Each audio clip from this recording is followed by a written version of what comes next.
Olá, meus amigos e minhas amigas. Iniciamos o nosso vídeo falando sobre a declaração do presidente Putin ao parlamento russo, que, pelo caráter de oficialidade do lugar em que foi proferido, acaba representando um momento significativo de tensão para a comunidade internacional. Bom, através dessa fala, Putin não apenas sublinhou uma percepção russa de ameaça iminente por parte da OTAN, mas também estabeleceu uma postura defensiva e simultaneamente ameaçadora. A referência explícita às capacidades militares da Rússia, inclusive a possibilidade de uso de armas nucleares, serve para chamar a atenção, mesmo que consideramos nada mais do que uma retórica, para a seriedade com que a Rússia encara a expansão e as atividades da OTAN nas proximidades de suas fronteiras. Essa menção ao risco de guerra nuclear, especialmente vindo de um país com um dos maiores arsenais nucleares do mundo, acaba elevando consideravelmente a estatura do discurso para além de uma simples retórica política. Ela ressalta a possibilidade de escalada para um conflito de proporções catastróficas, algo que a comunidade internacional tem se esforçado para evitar desde o fim da Guerra Fria. O apelo de Putin à memória de conflitos passados, como a Guerra da Chechênia e o próprio início do curso da guerra na Ucrânia, parece ser uma tentativa de ilustrar a capacidade da Rússia de enfrentar e superar desafios, sugerindo uma disposição para agir de forma similar caso perceba ameaças à sua segurança nacional. No entanto, gente, é essencial reconhecer o impacto dessas declarações no cenário internacional. Elas não apenas aumentam a tensão entre Rússia e OTAN, mas também acabam destacando a importância crítica da diplomacia e do diálogo como meios de prevenir o agravamento de conflitos. Com certeza não estamos em um momento para ficarmos jogando álcool na fogueira. Em uma escalada militar, especialmente envolvendo armas nucleares, não existe vencedores claros e ainda se leva a consequências devastadoras para todos os envolvidos. Logo, em um momento em que o risco de mal-entendidos e ações precipitadas é elevado, o papel da comunicação diplomática é mais importante do que nunca. Todas as partes envolvidas devem buscar caminhos para que haja uma redução das tensões, tentando promover um ambiente que favoreça o diálogo, em detrimento à confrontação militar. É evidente que Putin está enviando uma mensagem muito clara à comunidade internacional e, em particular, aos membros da OTAN sobre a seriedade com que a Rússia encara a atual dinâmica geopolítica e também a sua disposição para defender seu território. Quando somamos as declarações de Putin e a tensão que envolveu a fala sobre envio de tropas para a Ucrânia por países ocidentais, nós chegamos a um território bastante delicado da geopolítica moderna. Quando Putin adverte sobre os riscos de uma guerra nuclear caso haja intervenção militar ocidental na Ucrânia, estamos diante de um cenário que ressoa os momentos mais tensos da Guerra Fria, como a crise dos mísseis de Cuba de 1962. As palavras de Putin, especialmente em um contexto onde o líder russo acusa o Ocidente de tentar enfraquecer a Rússia, mostra a gravidade com que Moscou vê qualquer interferência em determinados assuntos, que ele mesmo classifica como internos. Pode até parecer, gente, que eu estou exagerando, mas olha só. A simples sugestão de Macron sobre o envio de tropas terrestres europeias para a Ucrânia, ela é tão séria ao ponto de termos visto como propostas desse tipo são rapidamente rebatidas por potências como Estados Unidos, Alemanha e Grã-Bretanha. Isso não quer dizer que eles estejam com medo da Rússia, mas isso demonstra que eles percebem a seriedade de uma escalada e quais as consequências que isso pode trazer. A ênfase de Putin em armamentos capazes de atingir o território ocidental não é apenas uma demonstração de força, mas um lembrete da capacidade nuclear da Rússia, a maior do mundo segundo suas próprias palavras. Ao destacar o estado de prontidão das forças nucleares estratégicas e mencionar o desenvolvimento de armas hipersônicas nucleares, Putin não apenas reitera a capacidade militar de seu país, mas também acaba sinalizando sua disposição em escalonar o conflito se sentir que os interesses russos estão sendo diretamente ameaçados. Mas não fica só nisso. A analogia com figuras históricas como Hitler e Napoleão, que falharam em suas invasões à Rússia, serve para lembrar os líderes ocidentais das consequências de subestimar os russos.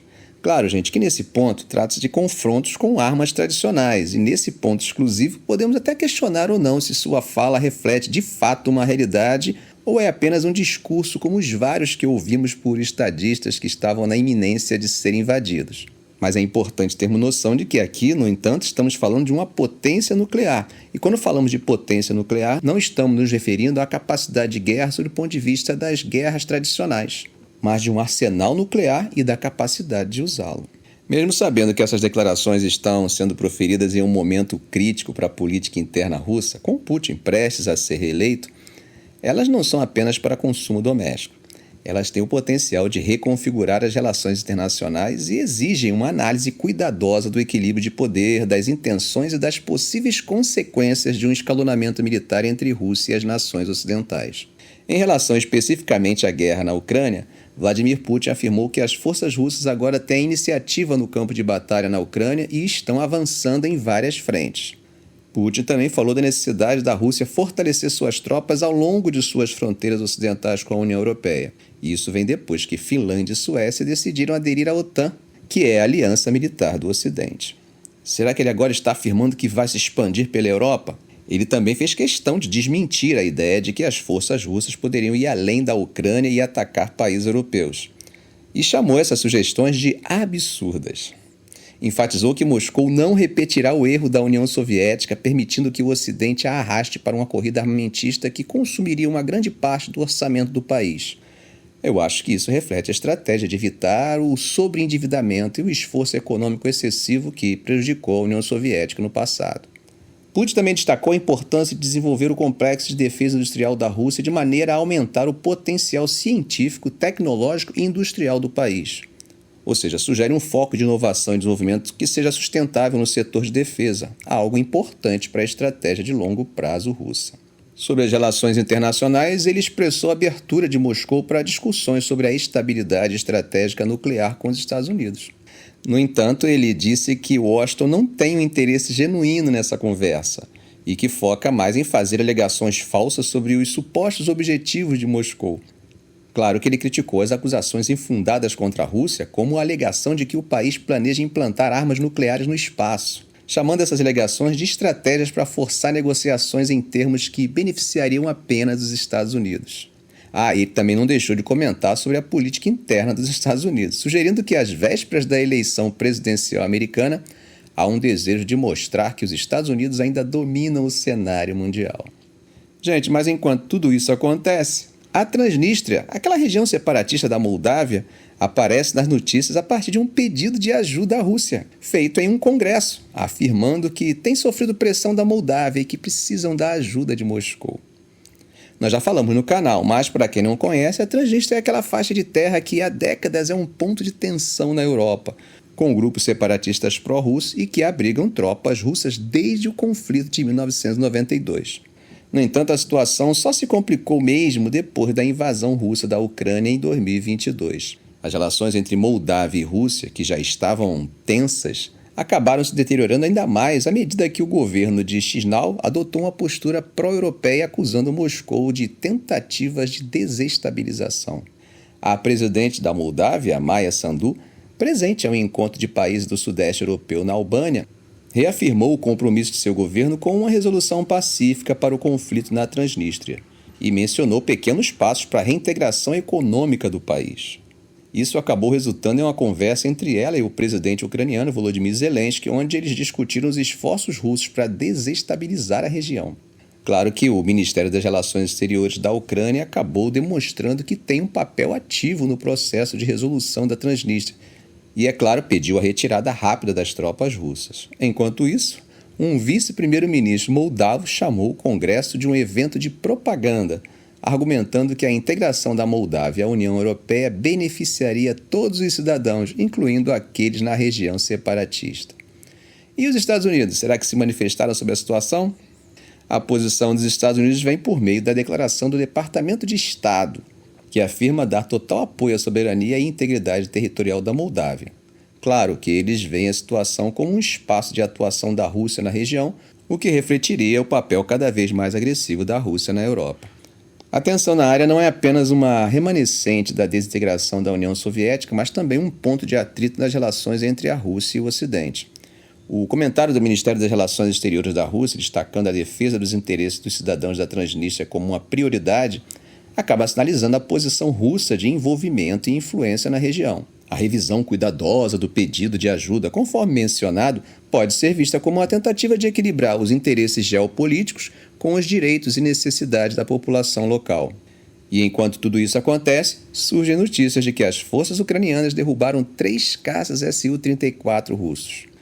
O chefe do exército ucraniano, Oleksandr Syrsky, através de uma declaração no Telegram, enfatizou os sucessos recentes contra a Força Aérea Russa. A menção específica às áreas de Avdiivka e Mariupol aponta para a gravidade da situação nessas regiões. Avdiivka, situada no leste da Ucrânia, e Mariupol, uma cidade portuária no sudeste, têm sido pontos focais de intensos combates. A captura de Avdiivka pelas forças russas após uma longa batalha e o controle total de Mariupol desde maio de 2022 são indicações das mudanças dinâmicas no terreno e dos desafios enfrentados pelas forças ucranianas. A situação em Orlivka, um vilarejo a oeste de Avdiivka, também aparece nos comentários das autoridades ucranianas. Segundo eles, suas forças conseguiram repelir os russos desta localidade. Apesar do sucesso alegado, o comando militar ucraniano aponta falhas acerca da real percepção da situação. Alexander Sirski, que tem se destacado na observação direta das condições no fronte leste, faz menção às falhas na consciência situacional e avaliação do inimigo, e atribui essas falhas a alguns comandantes, ressaltando que isso é devido a um aspecto crítico da guerra moderna, a importância da informação e da análise precisa das movimentações e intenções do adversário. E isso, sem dúvida, tem um impacto direto na capacidade de manter uma defesa eficaz em determinadas áreas. A velocidade com que as mudanças têm revolucionado o campo de batalha realmente cria uma necessidade de adaptação e reciclagem de conhecimento a um nível de velocidade sem precedentes na história militar. Por mais que, quando tomou posse, tenha afirmado que os fundamentos da guerra permanecem os mesmos desde a antiguidade, parece que o comandante entende que a dinâmica e a tecnologia seguem um outro timing. Ficamos por aqui. Se esse vídeo foi útil para você, faça um comentário, compartilhe em suas redes sociais, dê um like. E é claro, se ainda não for inscrito, inscreva-se no canal e ative o sininho. Ok, gente? Um grande abraço do professor Arão Alves.